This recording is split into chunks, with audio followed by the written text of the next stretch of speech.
台大哲学系邀我来讲这个题目，然后那个时候就说，他原本的设定题目是下面这个，就是这个副标，如果可以时间旅行，改变过去应不应该？然后邀请我来讲，就说要帮我跟一个哲学系的时间哲学的专家对谈。那我想说，那怎么找时间哲学专家？就当然不会找我嘛，我不是时间哲学的专家。我就想说，好，那这个题目我就不会太多琢磨，我会主要是在讲，如果从我们看电影里面，还有一些流行文化的素材里面，可以看到什么跟哲学有关的东西。然后，因为虽然是哲学系演讲，我想问一下，大家在座都是这个哲学系的学生吗？好，大部分都不是哈。好，因为就是我可能要想一下，大概这个难度要调到多简易，或是多难。因为如果有很多哲学系的学生，我可能就不能调到太简易，简到会让哲学系学生觉得超级外都在胡说八道，就是又不是老高，对不对？就是老高有足够的这个粉丝会护航，但是我没有这么多粉丝帮我护航，所以就必须要谨慎小心的发言哦。那就废话不多说，开始讲，我有一个小时嘛，好，7:20。那这一开始呢，我想先做一个区别，就是我之后要讲的东西是什么。我基本上不会讲时间哲学，因为我说那不是我的专业，对不对？有更专业的，等一下一个小时会讲，所以我会把这个讲题呢拉到电影里面的时间性。那什么是时间性呢？我以前做一个区别，就是如果只是讲 time 的话，就是我们日常生活中比较 common sense 的那个意思。像我们在播放影片的时候，那个游标就是从过去通往未来嘛。那这个从过去通往未来中间的这个时间的消逝，这个消逝的 duration， 我们可以把它称作时间。所以它通常是物理学家会比较关心的，或是做科学哲学的人会比较关心的。那我今天不会往这个方向谈，那我会想要谈的是这个时间性。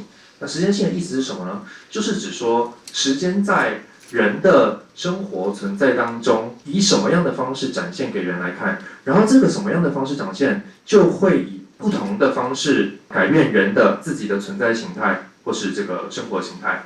这样讲还是很抽象，我们就举个很快的例子，大家就可以知道时间跟时间性的差别了。这个两部热门的好莱坞影片哦，《星际效应》跟《异形入境》。好，《星际效应》跟《异形入境》这两部电影在讲的事情，就可以看出这个时间跟时间性的区别。我们先讲星际效应。星际效应里面呢，最后这个男主角 Cooper， 他不是到了一个超立方，五次元的一个空间，他就掉进去了嘛。这个地方可能就是有点像是有一个更高次元的生物，他们经验时间是以这种方式经验，有点像是把时间给空间化。也就是说，过去到未来，在这个外星人的视角里面看来，就有点像是从东边到西边，所以它可以一览无遗。这个东西就不是这个搞时间哲学或是科学哲学的会比较有兴趣的。那像物理学家会把这个称作这个叫块状宇宙。那因为这个东西，也就是把时间给空间化，把时间当成有点像一个维度，目前是比较符合目前主流的科学证据的。所以通常科学家也会比较支持这个块状宇宙的时间观。好，那我现在要讲的就是做一个对照，就是这个是时间。那我现在要谈的什么是时间性呢？就是在《异星入境》里面，如果大家有看过这部电影的话，它其实想要做的事情跟这个星际效应很类似，但是它的差别在于啊，它并没有让那个女主角就掉入一个超立方的时空里面，然后去看到时间变成一个在我之外的客观的时间轴，而是她在跟这个外星人学习他们的语言的时候，因为他们的语言就会让那些外星人有这个能力可以看到过去到未来的时间，把时间像一个空间一样的这样看。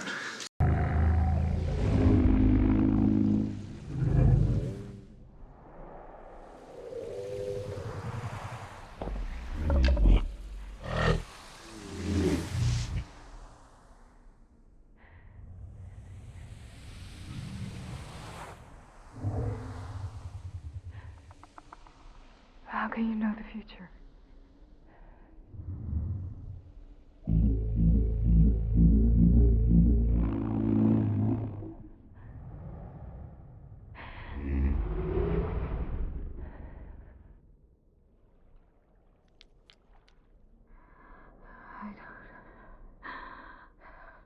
I don't understand.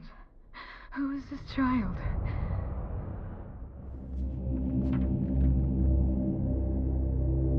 The show is called Mommy and Daddy Talk to Animals.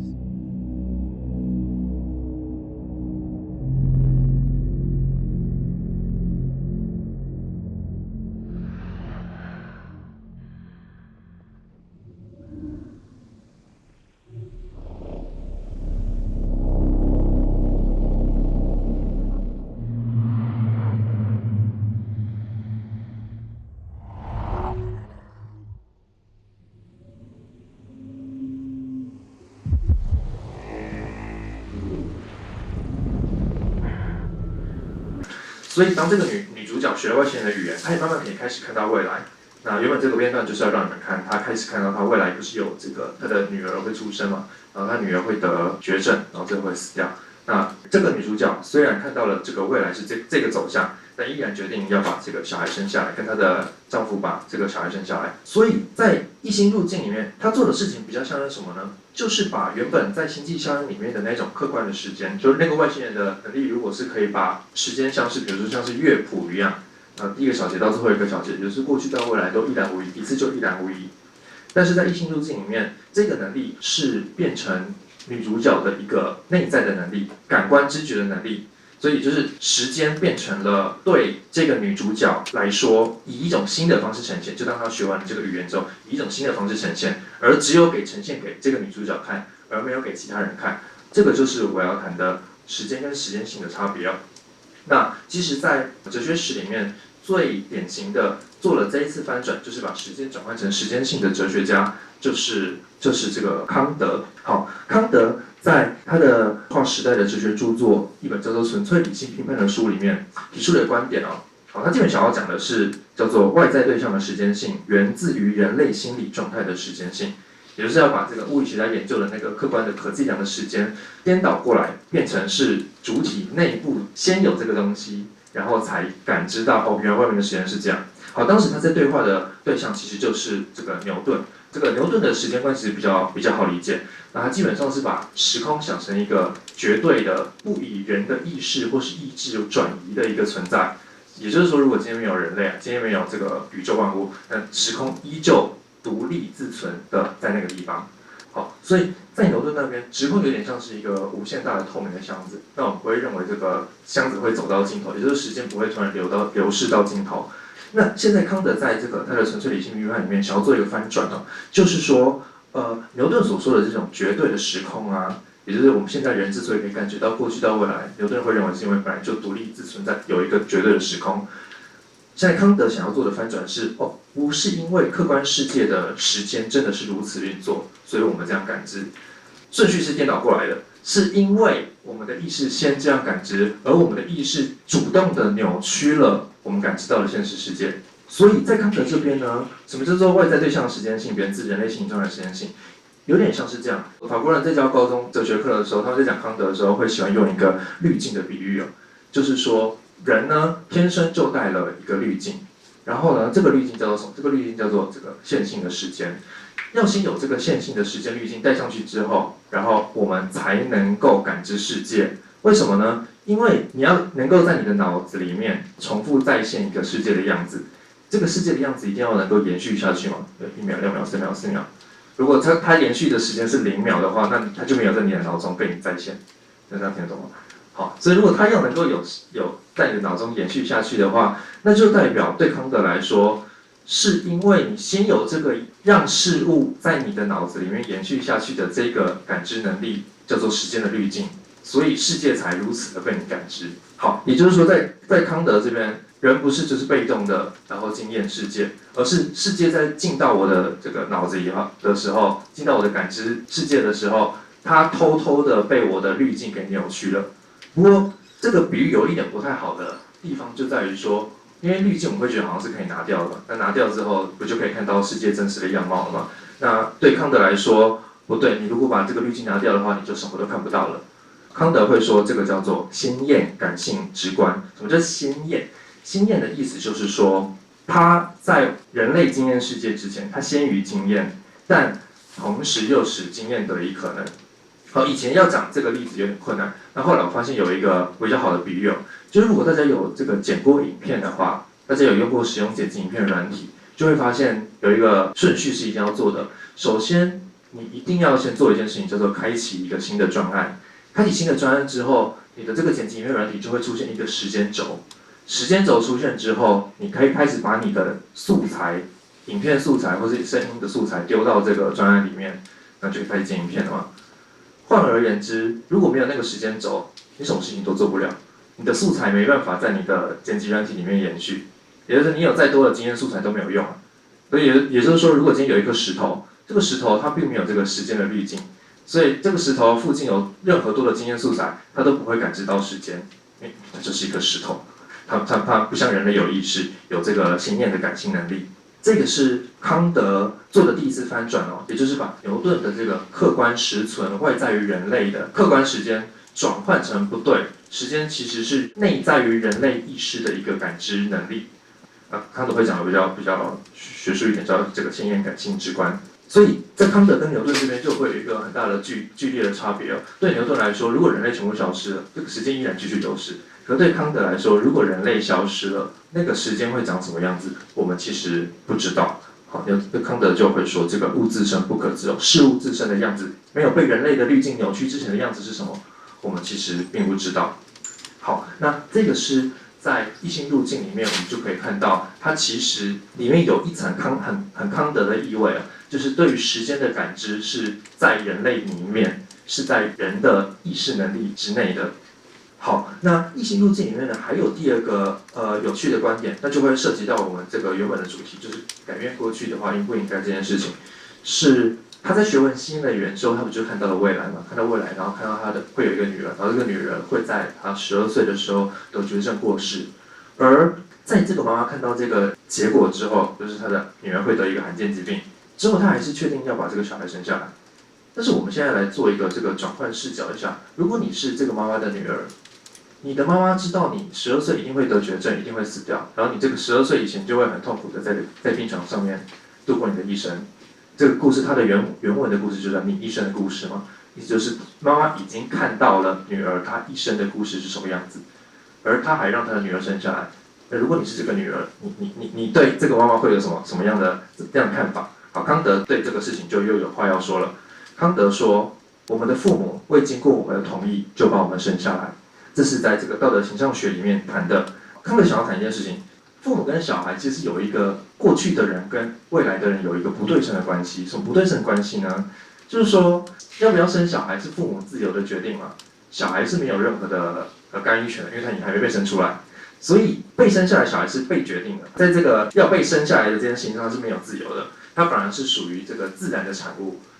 好，所以父母这边是自由的，而小孩这边是这个自然的。那在康德的哲学里面，他会做一个区分哦，就是说自由跟自然这两者的区别是什么呢？例如，比如说我现在还没吃晚餐，那我来台大的路上就看到非常多好吃的东西。假如我今天就看到这个好吃的美食，然后停下来，好，我说好，我决定我就现在吃这个东西。然后跟这个哲学系主办单位打电话取消说，我就不来演讲了，因为我现在实在肚子太饿了。这个通常在我们传统的观念来说是为所欲为的自由，但是对康德来说，康德会说，哦不，如果你因为你的身体饿了，然后想吃东西，然后就如你所愿的去做，这不叫自由，这个叫做你是动物性欲望的奴隶了。所以你恰好让你的身体受制于自然的因果律。自然的因果律就是你肚子肠胃饿的时候，就肠胃路的时候，然后就想要吃东西，所以这恰好是自由的相反，这个叫自然的。而对康德来说，如果要去突破这个人类身体本能性，克服自己的生物性、动物性，不要做欲望的奴隶的话，恰好是怎样的人呢？就是他知道自己已经在，比如说我在几个月前就已经跟台大哲学做好这个约定，我就是要来做这个演讲。而我为了要来演讲，我就做很多准备嘛。好，那我现在如果不实践这个约定的话，就代表我是一个这个不守信用的人。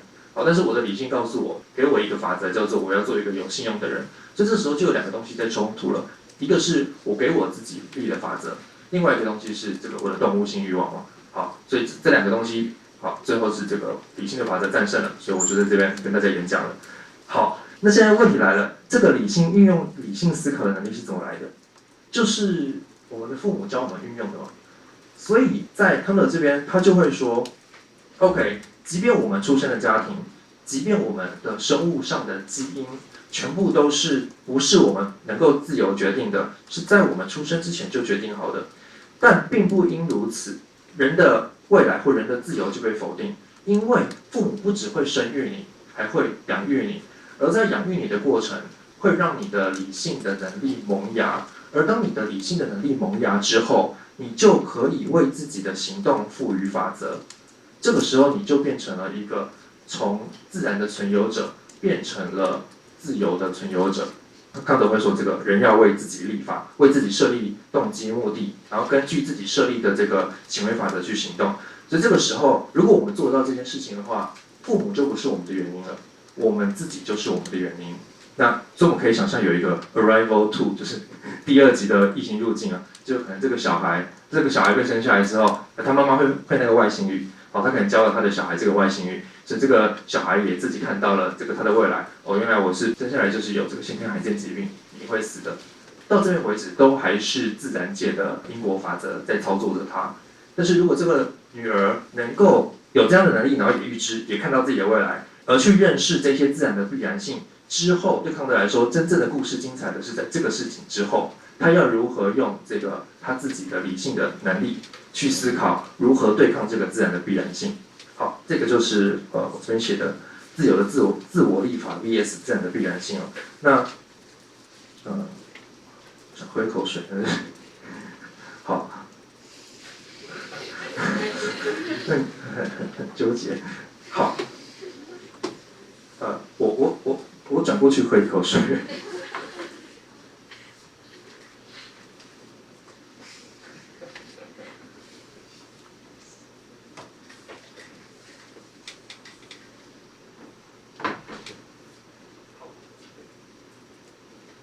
好，所以总结一下，对康德来说啊，这个过去的人为未来的人施加了一定程度的自然的必然性，但同时，父母在养育小孩的时候，生育后代这件事情，也让人类的理性得以传承下去，得以可能。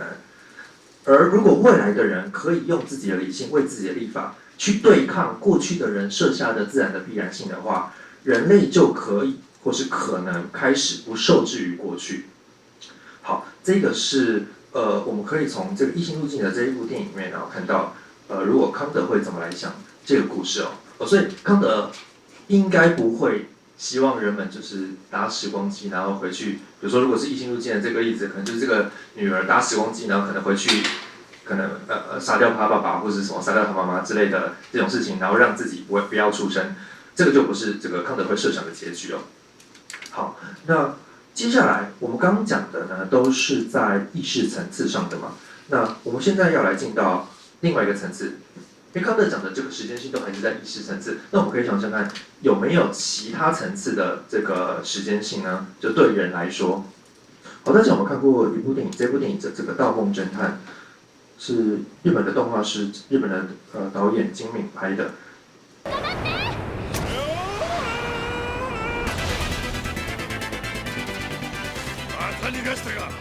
逃げ出したんじゃないの？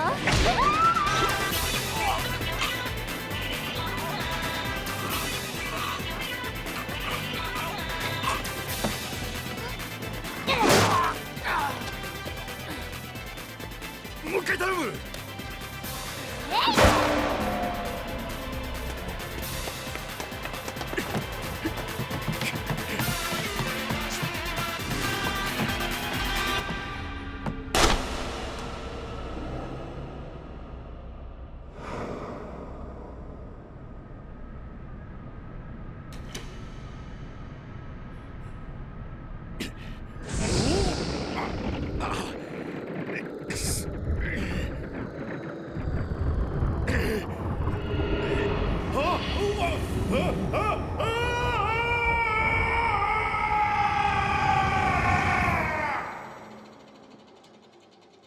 続きはどうするんだよ。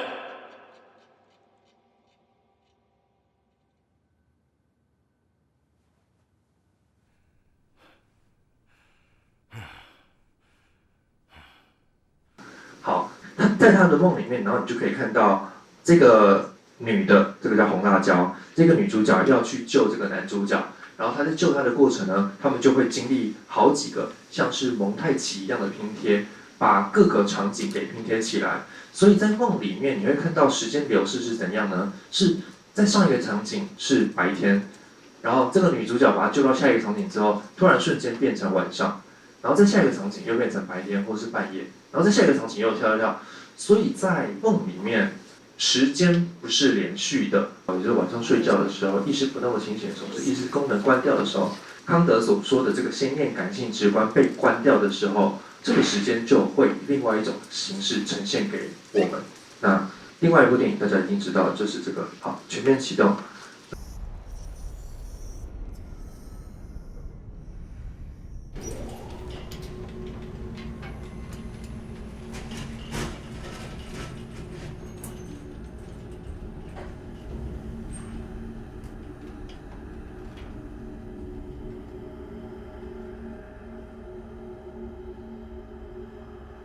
You know how to find me. You know what you have to do. You remember when you asked me to marry you?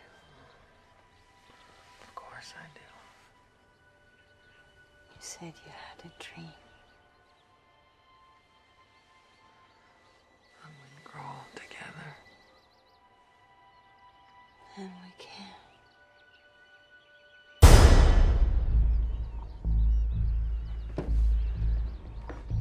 You shouldn't be here.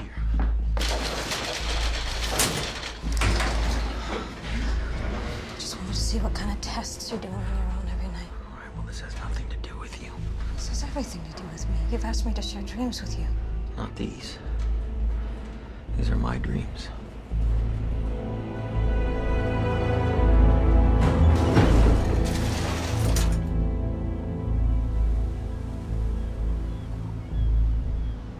Why do you do this to yourself? It's the only way I can still dream. Why is it so important to dream? My dreams were still together.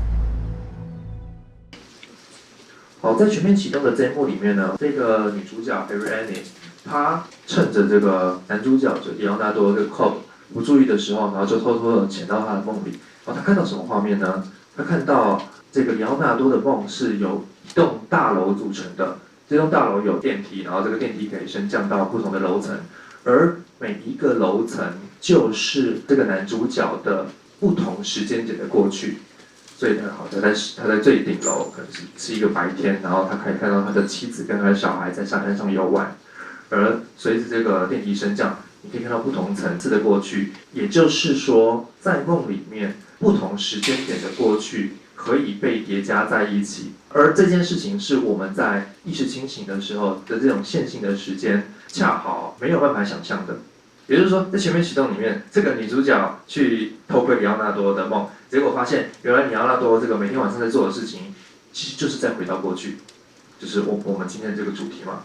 那所以我们其实不需要像这个星际效应一样，还要跑到什么这个超立方5度空间里面才能够看到过去。我们每天晚上睡觉的时候，我们在做梦的时候，我们就是在经历一次时空旅行，在过去的不同时间点跳来跳去。好，所以这代表梦一定有一种跟意识不同的时间性。好，那专门研究梦的时间性的这个人，那我们都知道就是这个弗洛伊德。弗洛伊德在他的《超越快乐原则》这本书里面呢，他有一个段落试图想要去回应康德我们刚刚讲的那个意识赋予世界的这个时间性，就这个线性的时间有过去、现在、未来的。他说什么呢？他说，作为某些精神分析的发现结果，我们今天已经能够对康德关于时间跟空间是思维的必然形式的定理进行讨论。我们已经知道，无意识的生理过程本身是无时间的，这就意味着，首先，他们不是按时序编排，时间在他们身上不起变化，时间的观念也不适用于他们。所以，刚刚我们说康德做的事情是要翻转牛顿，把时间从这个客观独立于人的存在，变成拉回来主体里面，说它是主观属于主体意识的存在。现在弗洛伊德要再翻转康德，他对康德的翻转是，时间除了你康德说的意识层次以外，还有第二个层次，无意识的层次存在。好，那帮康德打抱不平一下，其实康德早就已经发现这件事情了。他在他的实用人类学里面曾经提到，当我们醒着的时候呢，我们有一个共同的世界；当我们睡着的时候，每个人都有他自己的世界。也就是当我们睡着的时候，康德所说的那个先验感性的那个滤镜就被关掉了嘛。那滤镜关掉的时候，看到的世界的时间会长什么样子呢？好，我们可以来做一个比较，就是意识跟无意识的时间性。好，白天清醒的时候，我们的这个眼睛睁开的时候，时间的滤镜打开的时候，我们看到的这个现象世界就是我们作为一个意识主体，我们用我们的感性直观的能力，把这个滤镜加在我们感知到的经验上面，加上去的结果就是我们可以经历到，好，过去有这个 T1，然后现在 T2，未来 T3，这个一般的线性时间。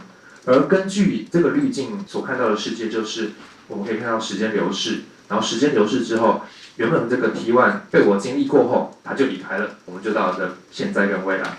所以 T1 我们只能经历一次。但是弗洛伊德发现的却是，在梦境的世界里面呢，也就是我们处在无意识的状态的时候，我们的这个感性直观的滤镜关掉之后，缺乏了这个东西，我们经验到的世界长什么样子？它可能是，比如说我现在 T3，然后下一步是 T1，然后变 T2、T5，又变回 T1，所以它一来是非线性的，二来是它可以不断重复某一个过去的经验，无限次的经历这个 T1，而这个是我们在这个意识层次上做不到的，而这就会带来一个很重要的差异了。就是你如果去看所有跟时空旅行相关的电影，之所以要做时空旅行的一个原因，通常都是因为失去了过去的某一个东西，或是某一个危机没有处理掉，也就是原本应该要在时间中延续的东西被打断了，不能在时间中延续。好像你看这个 Arrival 就是女儿会死掉嘛，那全面启动里面是那个男主角的老婆死掉了。可是刚刚讲的那个都是意识层次上面的，意识层次上面有时间流逝的问题。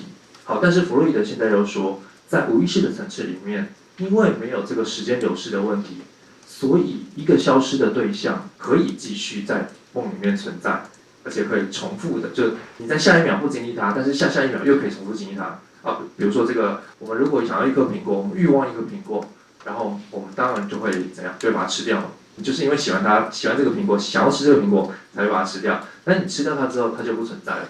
所以在意识的层次上，因为时间流逝的关系，因为有这个先验感性的滤镜的关系，所以我们不能够一直保有我们欲望的对象。但是在无意识的层次上，在做梦的时候，你如果梦到一个你很欲望的苹果，你把它吃掉之后，你依然可以保存着那个苹果。就你上一秒把这个苹果吃掉，结果下一秒这个苹果又出现在你的手上，它不会随着这个时间的流逝而消失。而正是因为这个时间性的不同，就造成了一个很重要的结果，就是它会让梦里面的因果关系完全不同于现实生活。例如什么呢？有弗洛伊德在梦的节气里面举了一个例子，你在梦里面你会先看到人死掉，然后你再开枪。好，这个其实就是这个《盗梦侦探》里面的画面了。这个男主角先看到他的朋友死掉，然后他才开枪。好，这个是一个逆因果的例子。所以弗洛伊德对康德的倒转有点像是这样的。康德说有一个层次的时间，意识的时间，我现在再加第二个层次，就是无意识的时间。所以在所有人那边一直都有两个时间线，两个时间轴，一个意识的时间，另外一个是无意识的时间。那我相信这一部电影就是同时呈现出人其实有两个时间线的这件事情。这部电影呢叫做《鬼魅浮生》，台湾翻《鬼魅浮生》，然后英文叫《Ghost Story》。它故事很简单，就是男主角是这个凯西·艾弗雷克演的。那他们原本是一对这个情侣，然后这对情侣，这个男主角突然出车祸，然后就死掉。然后男主角出车祸之后呢，他就变成了鬼，然后回到这个女主角的家里面，然后就每天看着她。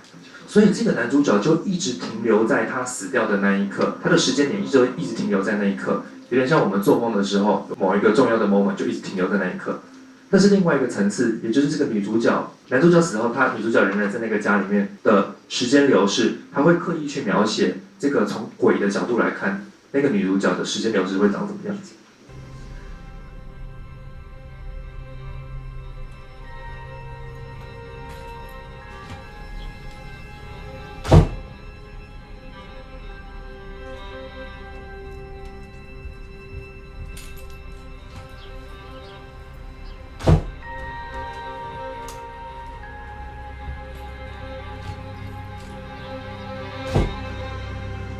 好，然后这个女主角在离开那个家之前，她在墙壁里面藏了一个字条，然后那个男主角那个鬼，他就为了要看那个字条到底写了什么，就一直徘徊在那个屋子里面。尽管那个屋子之后换了其他的人，而这个屋子的比喻，弗洛伊德曾经做过一个比喻，最有名的比喻是什么？就是人的心灵就像一个房子，这个房子里面，自我不是这个房子的主人。自我不是这个房子的主人，为什么呢？因为有其他的力量在干扰这个房子。就是其实人的心灵是一栋鬼屋啦，就是这栋鬼屋。这栋鬼屋里面有2个主角，一个叫做自我，就那个康德的那个意识清醒的那个自我。自我意识的时间流逝就是过去、现在、未来，是一般我们正常的时间流逝。但这栋房子里面还有另外一个主角，叫做这个无意识的力量。那这个无意识的力量，我们就可以想象成就是那个鬼，它的时间是停留在某一个时刻。就一直在这个屋子里面徘徊，仿佛这个无意识的记忆一直停留在心灵世界里面，挥之不去哦。好，所以原本这个主题叫做什么？叫做如果可以回到过去，改变过去应不应该嘛？但是如果我们说如果可以回到过去，其实已经预设了一件事情，就是我们认为某件事情已经过去了。但弗洛伊德发现的却是很多事情从未过去，依旧保留在无意识的心理世界里面。最典型的例子就是什么呢？就是创伤。好，所以我们现在要来讲一部电影。就是跟时间有关，然后也跟创伤有关的，好，叫做《你的名字》。在《你的名字》里面呢，这个就更直接的呈现了所谓的无意识的时间性哦。《你的名字》里面这个男主角他不是梦到这个，他变成这个女主角，然后就交换灵魂，而他们所梦到的这个女主角，其实她所处在的时间是在3年前嘛，而这个3年前的时间点，突然梦到一半，他就这个梦就断掉了。然后后来才发现，哦，原来是因为当时的彗星撞到了那个小镇，所以梦断掉的一个真相，其实是因为日本天灾带来的一个这个社会创伤。日本这个国家就是一天到晚这个很常见天灾，所以这个是很常见的一个主题哦。刚好这一年又是这个311大地震的时间点很近。那我们刚才问一件事情啊，就是在你的名字里面，它有3个时间点。第一个时间点叫做那个女主角在3年前经历的彗星撞到她的小镇的那场灾难，这个日本的社会创伤。第2个时间点叫做，因为那个灾难出现之后，她就不能再跟女主角交换灵魂了嘛，所以她的梦境就消失了，她就再也梦不到那个女主角。同时，她也不太记得那个小镇长什么样子，所以她就开始画那个小镇到底长什么样子，想要去寻找真相。好，然后到第3个时间点是，最后她终于找到了那个小镇，叫做细手，然后去那个细手镇看，发现原来这个小镇早就已经被摧毁了，3年前就被摧毁了，所以 T3 才是真相大白时间点。好，那我们现在来问一个问题：对这个男主角来说啊，请问历史创伤的时间点发生在哪一个地方？大家想一想，然后会张口，会说。照理来说，创伤事件应该早在 T1 就发生了，就3年前那一场灾难。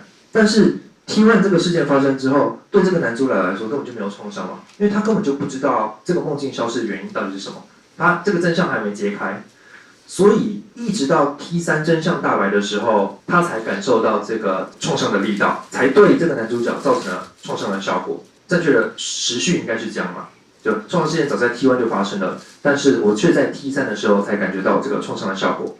所以这就有一个问题，如果没有 T3 的话，这个男主角一辈子都不会认为那是一个创伤，就是他如果没有真相大白的话，他就那个梦就消失了，然后他也都不去追问他，对这个男主角来说就没有那种创伤。所以这样看起来 T3 应该才是创伤的原因，可是创伤发生在 T1， 创伤的原因却在 T3， 所以原因是在事件发生之后才出现。看到一个很奇怪的事情，就是我们可以问一下，到底 T1 跟 T3 哪一个才是这个创伤的原因？T1 应该才是原因吧，它是最早发生的，没有 T1 后面的都不用讲。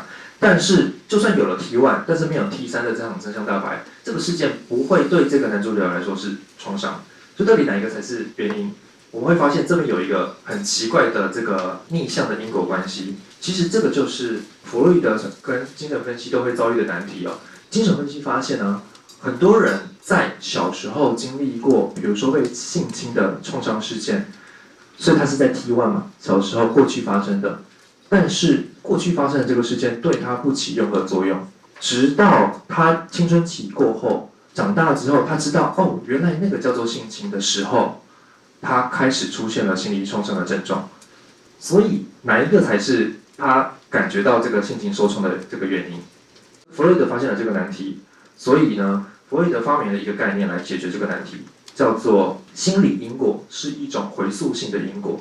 什么意思呢？就是 T3 发生的那个事件，后来发生的事件，回溯性的赋予 T1 过去的这个事件一个新的意义。你的名字里面就是 T3 真相大白了，男主角才知道原来不再梦到这个细手小镇，是因为细手早就已经毁灭，所以才是这个时间点才开始有创伤的症状出现。好，那其实这个概念呢，就有点像是我们讲这个法律不溯及既往的这个东西。你的一个新的法律如果是在未来的时候出现，那你不溯及既往，就是因为你如果一个新的法律在后面的时间里面出现，却溯及既往，结果就是你一个新法可能会造成过往的正常人变成犯人，不是过往的犯人变成正常人吗？应该这样讲，弗洛伊德会说，正是因为人类的心理世界有这种回溯性因果的能力，所以才会出现创伤，或者出现所谓法律不溯及既往的这些问题。在动物的世界里面，没有这种回溯性的因果能力。好，快来结束弗洛伊德这边。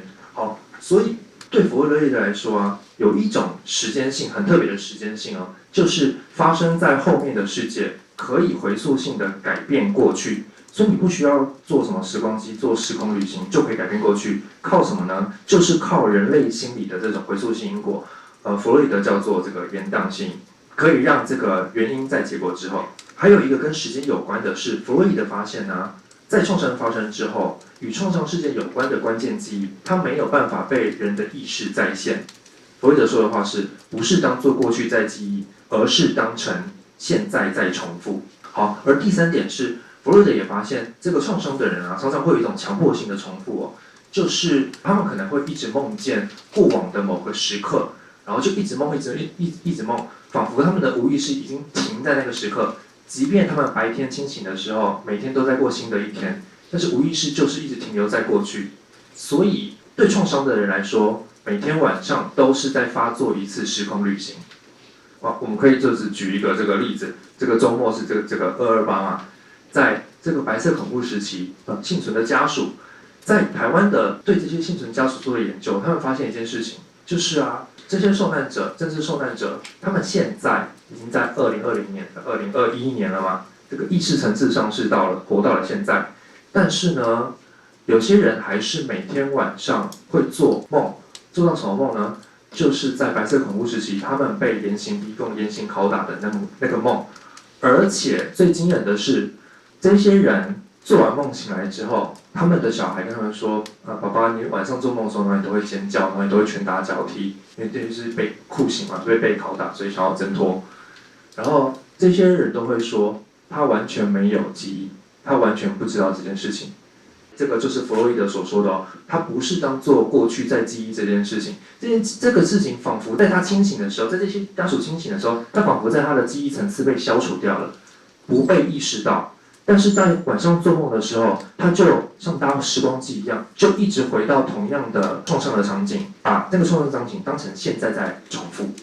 那现在在弗洛伊德解答是什么？就是创伤的病人每天晚上都坐时光机回到过去折磨自己一次的回答是什么？是精神分析的任务呢，就是让这些停留在过去的主体不要再滞留在过去，而是想办法让他们的时间性、无意识的时间性可以往前进。好，那要怎么做呢？弗洛伊德的做法是啊，既然无意识就有这个延宕性的特性，创伤之所以可能就是因为这个延宕性嘛，那我们就再利用一次这个延宕性，什么意思呢？就是我们从未来去改变过去。如何从未来去改变过去呢？时间关系我就举一个例子就好。这个是法国的哲学家跟精神分析师拉冈的一个个案哦。好，这个是一个这个创伤的女士，她的创伤是什么呢？就是她是2战的罹难家属，她当时在2战的时候，她是被盖世太保抄家，就被这个纳粹的盖世太保抄家，而抄家的时间是在凌晨5点的时候，所以在2战结束之后，这个女士她每天早上5点都会自动惊醒，就是做噩梦，然后在5点的时候自动惊醒，一直无法停止。也就是说，她在无意识的层次上，每天晚上都在坐时光机回到这个被盖世太保抄家的那个时刻，然后每天早上5点就醒来，然后这个模式就一直重复，没有办法改变。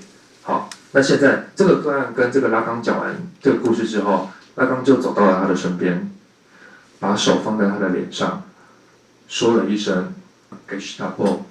在法文里面，盖世太保就是 Gestapo， 但是拉冈说 Gestapo， 你可以看到这边有这个它的法文，在法文里面的意思是在皮肤上的一个手势。拉冈做了一件事情，他赋予了同样的一个让他创伤的符号新的意义，用一个新的符号去覆盖过往这个让他产生创伤的符号，也就是他做的是一个再象征化的过程啊。我们可以想到这件事情，就是这个盖世太保的幽灵一直在这个女士的心里徘徊，但是拉冈做的事情就是把这个盖世太保的幽灵给重新符号化，重新制造新的意义之后给复写掉。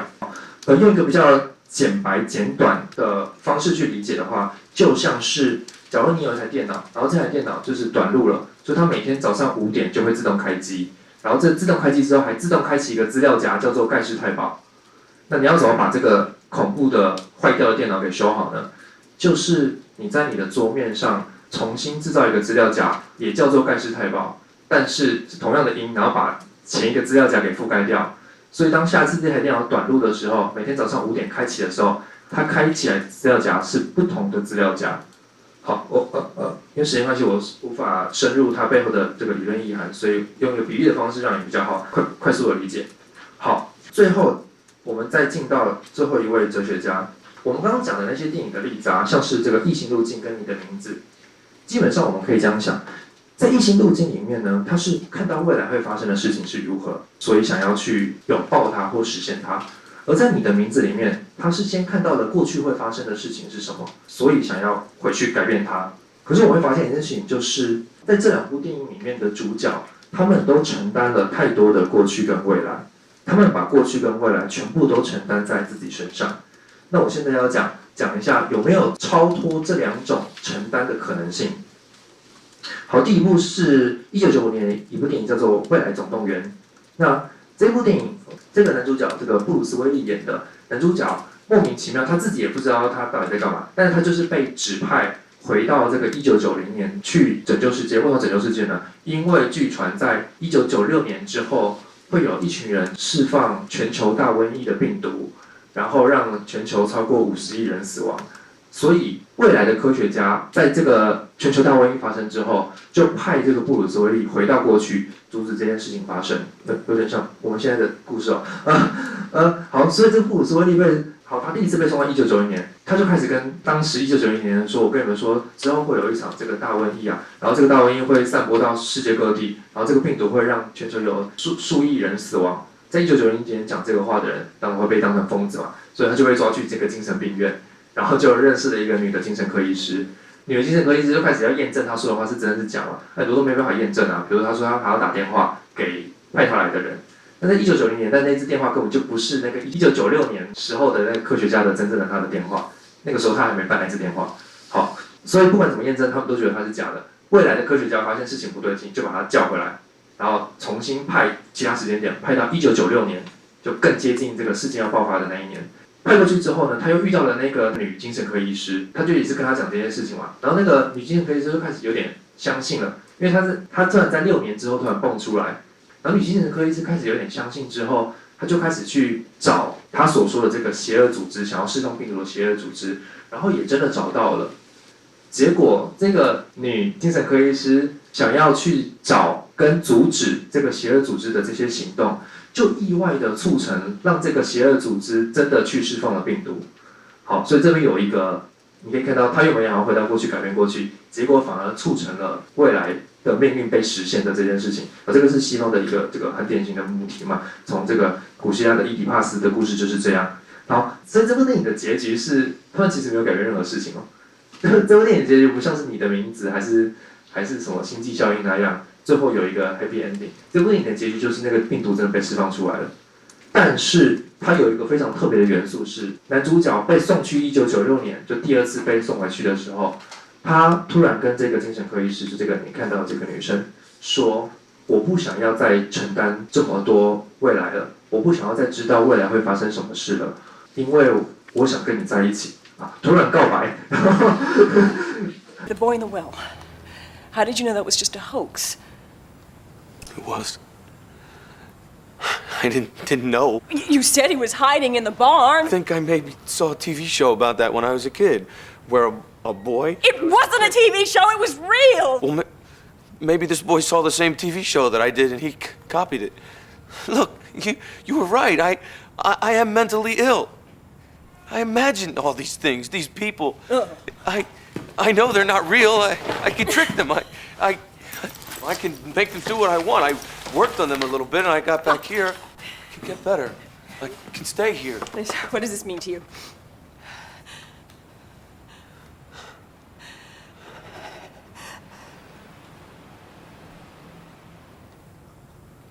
I think I had a dream about this.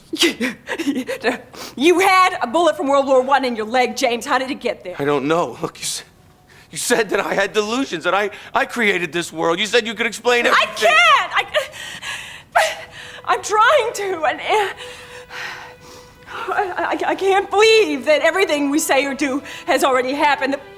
We can't change what's going to happen, and 5 billion people are going to die. I want the future to be unknown. I want to become a whole person again. I want this to be the present. I want to stay here, this time, with you.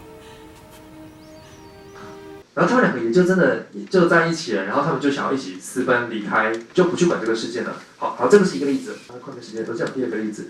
好，启动原始嘛。这个故事呢，基本上就是一个美国老兵，全身已经受损了，可是他的意识还留着。所以呢，当时的美国，他们为了要搞这个反恐任务，就是要去抓出恐怖分子，所以呢，他们就在这个恐怖事件发生的地点，比如说有一个芝加哥大爆炸，他们就做了一个模拟器，让人的意识可以重新模拟大爆炸发生前的8分钟。然后他就让这个男主角这个干员，他虽然身体都残障了，但是他的意识还保留着。所以他就让这个干员去做这件事情，去找出真凶到底是谁，然后就一直 repeat， 也就是他就必须一直去经历那8分钟，然后8分钟之后就会爆炸，所以他就必须一直死，死了好几次之后，终于抓到那个真凶是谁了。所以这个故事应该就到这边就结束了嘛。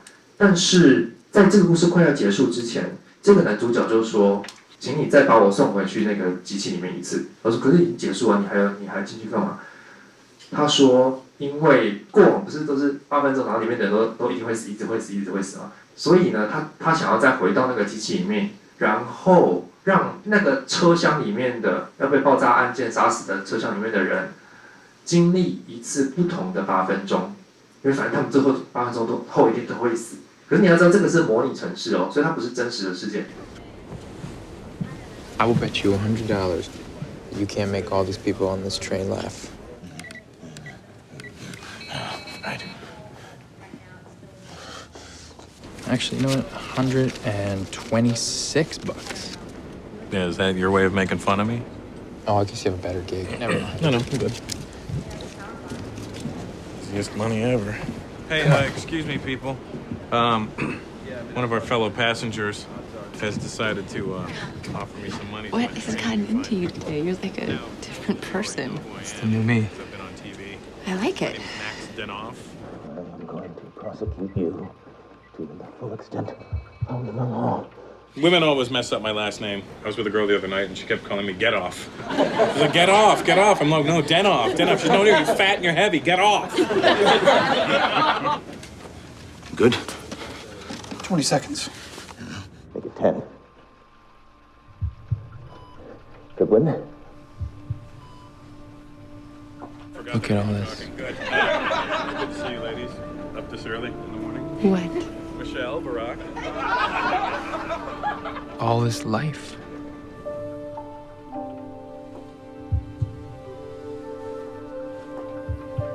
Goodwin, open this door.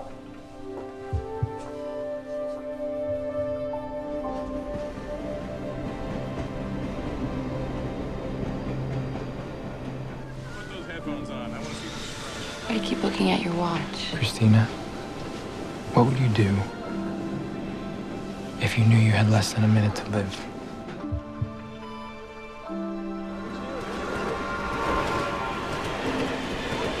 I'd make those seconds count. I'd kiss you again. Again? Open this goddamn door! He's done enough, Doctor.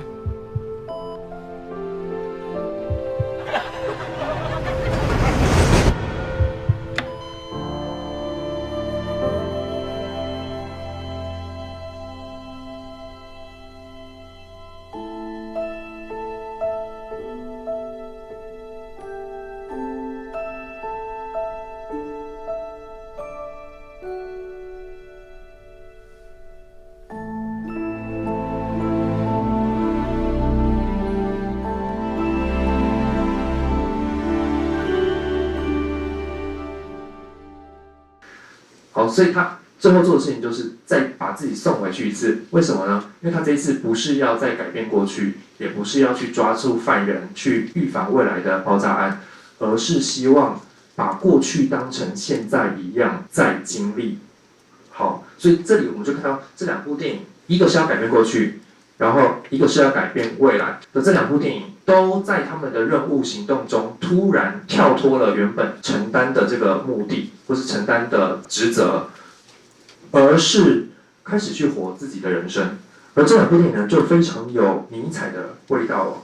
好，尼采呢，在他的这个不合时宜的沉思里面，有一个段落呢，他说，一个想要以一种完全历史性的方式去体验事物的人，就像一个被迫不睡觉的人，几乎没有记忆的活着，且活得很快乐是可能的，就像动物表现给我们看的那样。但是如果没有遗忘，就完全不可能去生活。好，尼采这个话是什么意思呢？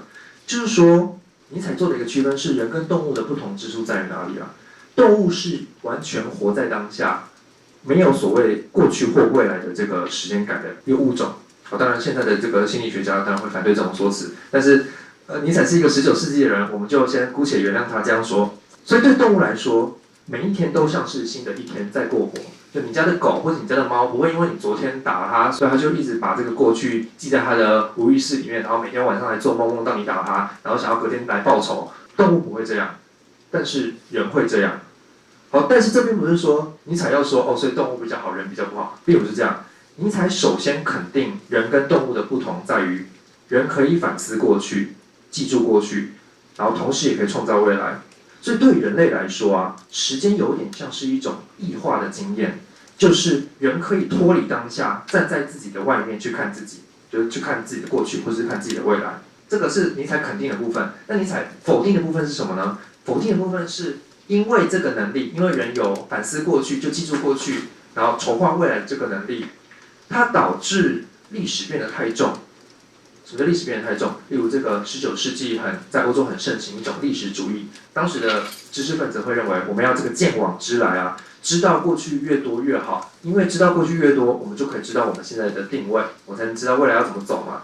所以揭露越多的过去是一件好事。历史科学要达到的最终目标就是把所有过去往历史全部都揭露出来。那结果就是，当你非常清楚过去的历史的时候，过去变得这么重的时候，它反而会阻碍人自己去生活、行动的意志。例如，我们刚刚有讲到228事件嘛，228事件就是一个很典型的。你看，在半个世纪前的事情，它仍然可以困扰着半个世纪后世世代代的台湾人，这么努力的耗费自己的生命，要去处理这个转型正义的问题。那尼采就会说，那这些人他们没有自己的生活，没有自己的生命要过吗？他们反而被过去的历史给完全绊住了。未来世代的人被过往的历史给拖住绊住，这恰好是尼采最不想要看到的。因为真正有价值的是生命，而不是历史，是生命创造了历史，而不是反过来。这应该是历史要为个体的生命服务，而不是这个个体生命要为这个历史服务哦。那还有另外一点是，尼采会认为知道太多的过去，反而会这个顾虑越多，没有办法行动。尼采会认为现代人的心理啊，已经是充斥着太多记忆跟历史，反而不懂得怎么去遗忘，结果就是意识塞了很多东西。但是你如果要做行动，你恰好要把你的意识给清除掉，你才有这个空间去筹划未来嘛。所以受尼采影响很深的这个海德格就会说，所谓的过去 ，it was 以前的所有事，什么过去历史，这些都是意志的绊脚石哦。好，那因为时间关系，我其实已经来不及了，我还只剩最后一个 slide。好，这个最后一个 slide 就是我就先不讲了。那好，最后3个小节啊。好，3个小节就是今天介绍的3位哲学家。好，第一个是这个康德嘛，我说康德是做一个对牛顿的翻转，那他提出的是这是意识主体赋予了这个世界时间性。然后康德也希望看到人可以看清楚他自己是如何受到自然律的限制，这是他看清楚这个限制之后，他才可以去做为自己立法的这个自由。那第二个是弗洛伊德又翻转了一次康德，除了意识主体以外，还有一个无意识的主体，而这个无意识的主体是一直往回看的，它的时间性是一直停留在过去的。所以弗洛伊德会希望人可以望向过去，寻找属于自己的这个真相，过往的真相。好，但是现在尼采又要来跟弗洛伊德做对立了。尼采的主体不是意识的，也不是无意识的，而是一种意志的。所谓意志，就是欲求创造自己的历史，创造自己的未来的力量。尼采看到的主体是一种迈向未来的时间性，是一种 forward-looking 的 subject， 会希望人是望向未来，变成这个勇于做承诺的个体。反而像弗洛伊德那样对过去的历史念念不忘的人，才是会对生命造成很大的损害哦。因为人其实可以不要受到过去支配，而是透过创造未来，反过来支配过去。好，这个是最后我要做的这个3个小节。好，谢谢大家。